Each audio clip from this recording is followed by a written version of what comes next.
تعالوا اقول لكم ازاي نعمل كيكه من اكتر الوصفات بجد اللي عملتها وعجبتني، وهي ساده كده حلوه كفايه انها تتاكل جنب مشروب دافي لوحدها. بالنسبه لي مظبوطه وسهله ومكوناتها بسيطه قوي، والصوص اللي انا عاملاه عليها ده اختراع بجد، لو جربتوه مش هتندموا. قبل ما نبدا ما تنسوش تعملوا لايك وشير للفيديو، سبسكرايب للقناه زي ما احنا متعودين، واللي على الفيسبوك واللي على التيك توك يعملوا لي فولو ولايك، وما تنسوش تفعلوا زر الجرس عشان يجيلكم كل اشعاراتي. يلا نشوف الطريقه مع بعض. اول حاجه انا جبت كوبايتين من الدقيق، نزلت عليهم بمعلقه من النشا ومعلقه من البيكنج باودر وصفيتهم كويس قوي عشان لو في اي شوائب. هنجيب الخلاط بتاعنا، هننزل بثلاث بيضات بالظبط. انا المقادير دي مظبوطه بالظبط، انتوا عايزين تزودوا وتعملوا كميه اكبر براحتكم. كوبايه الا ربع من السكر ورشه فانيليا، طبعا فانيليا سايبه او اللي هي البودره مفيش مشكله.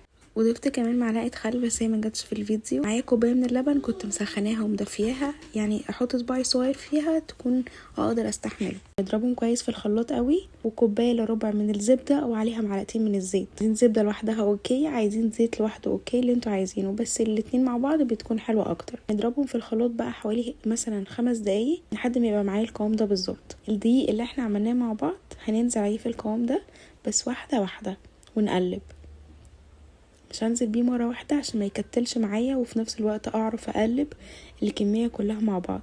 احنا الخليط بتاعنا هيكون لا تقيل ولا خفيف، متوسط بالظبط. انا عايزه اوصل للقوام اللي انتوا شايفينه ده. حقيقي انا متاكده بعد ما تتفرجوا على الفيديو ده هتقوموا تعملوها لسهوله مكوناتها وبساطتها، وهي قد ايه ما خدتش مني وقت. ويعتبر احنا كده خلصنا الكيكه، يعني خلاص مش هنعمل اي حاجه تانية. يا دوبك هنجيب اي قالب عندنا، اي قالب تحبوه، صينيه، قالب كيك، اللي انتوا عايزينه. وهننزل بقى بالكيك بتاعنا وندخلها الفرن على درجه حراره 180 ونسيبها بالظبط 45 دقيقه. ما نفتحش عليها الفرن خالص عشان ما تبص. تعالوا بقى اقول لكم الصوص ده انا عملته ازاي. الصوص ده بجد اختراع تحفه قوي. جبت 3 معالق سكر كبار ومعلقه دقيق زي ما انتم شايفين، وكوبايه من اللبن. وهنقلب كل المكونات دي على البارد قبل ما نحطها على النار.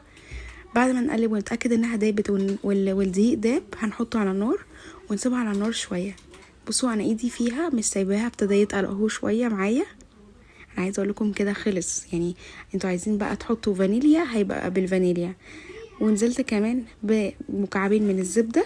انا في المرحله دي يعني رفعتها شويه من على النار لحد ما قلبت الزبده وبعدين حطيتها تاني. وكان عندي شوكولاته بيضه لقيتها عندي في الفريزر حطيتها. طبعا لو عندكم شوكولاته بني هتحطوا، لو ما عندكوش شوكولاته خالص وعايزين تخلوا فيه شوكولاته هتجيبوا معلقه كاكاو، بيبقى موجود في كل بيت.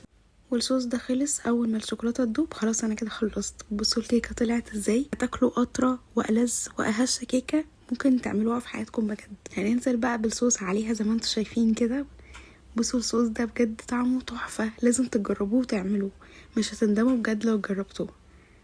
بصوا قد ايه حلوه. اتمنى بجد بجد ان انتوا تجربوها وتقولي رايكم في الكومنتات. سامحوني على صوتي تعبان شويه عشان واخده البرد اللي موجود في عند كل الناس دلوقتي. بصوا انا حبيت ازينها، حطيت عليها شوكليت شيبس من فوق وقطعتها. بصوا طلع هشه ازاي وحلوه. بصوا من جوه مستويه ازاي. في معلومه حابه اقولها لكم، عشان تطلعوا كيك ممتاز لازم تطلعوا كل المكونات بتاعها من التلاجة وتكون يعني واخده درجه حراره الغرفه عشان تطلع معاكم حلوه. انا كده خلصت. اتمنى يكون الفيديو عجبكم.